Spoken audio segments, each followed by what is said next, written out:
ये एक ठंडे मौसम की सुबह थी। राजा अकबर और बीरबल सैर कर रहे थे। उसी वक्त बीरबल के मन में एक विचार आया और वो राजा अकबर के सामने बोल पड़े, एक आदमी पैसे के लिए कुछ भी कर सकता है। ये सुनते ही अकबर ने पास की झील के पानी में अपनी उंगलियों को डाला और झट से निकाल लिया, पानी बहुत ही ठंडा होने के कारण। अकबर बोले, क्या ऐसा कोई व्यक्ति है जो पैसे के लिए पूरी रात इस झील के ठंडे पानी में खड़ा रह सके? बीरबल ने कहा, मुझे पूरा यकीन है, मैं किसी न किसी ऐसे व्यक्ति को जरूर ढूंढ लूंगा। ये सुनते ही अकबर ने बीरबल से कहा, अगर तुम इस प्रकार के किसी मनुष्य को हमारे पास लेकर आओगे और वो ये कार्य करने में सफल हो गया तो हम उसे 100 स्वर्ण मुद्राएं देंगे।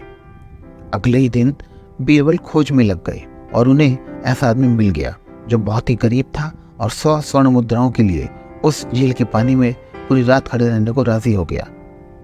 वो आदमी झील के पानी में जाकर खड़ा हो गया।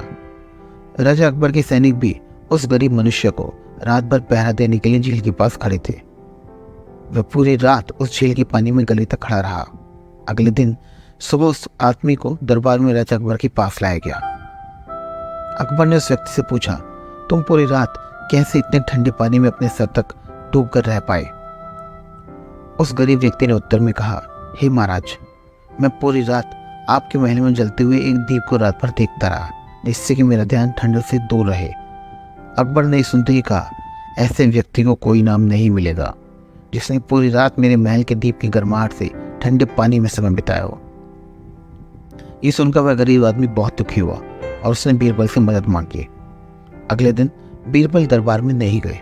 जब राजा परेशान हुए तो उन्होंने अपने सैनिकों को उनके घर भेजा। जब सैनिक बीरबल के घर से लौटे तो उन्होंने राजा अकबर से कहा कि जब तक बीरबल की खिचड़ी नहीं पकेंगी वह दरबार में नहीं आएंगे। राजा कुछ घंटों के लिए रुके और उसी दिन शाम को स्वयं बीरबल के घर गए। जब वो पहुंचे तो उन्होंने देखा कि बीरबल कुछ लकड़ियों में आग लगाकर नीचे बैठे थे और कुछ 5 फीट ऊपर एक मिट्टी के कटोरे में खिचड़ी पकाने के लिए रखी थी। ये देखते ही राजा और उनके सैनिक हंस पड़े। अकबर बोले, ये खिचड़ी कैसे पक सकती है जबकि चावल से भरा कटोरा तो आग से बहुत दूर है? बीरबल ने उत्तर दिया, अगर कोई आदमी इतनी दूर से एक दीपक की गर्मी से पूरी रात झील के ठंडे पानी में समय बिता सकता है तो ये खिचड़ी क्यों नहीं पक सकती है महाराज? अकबर को अपनी गलती का एहसास हुआ और उन्होंने उस गरीब आदमी को उसका इनाम, जो कि 100 स्वर्ण मुद्राएं थी, प्रदान किया।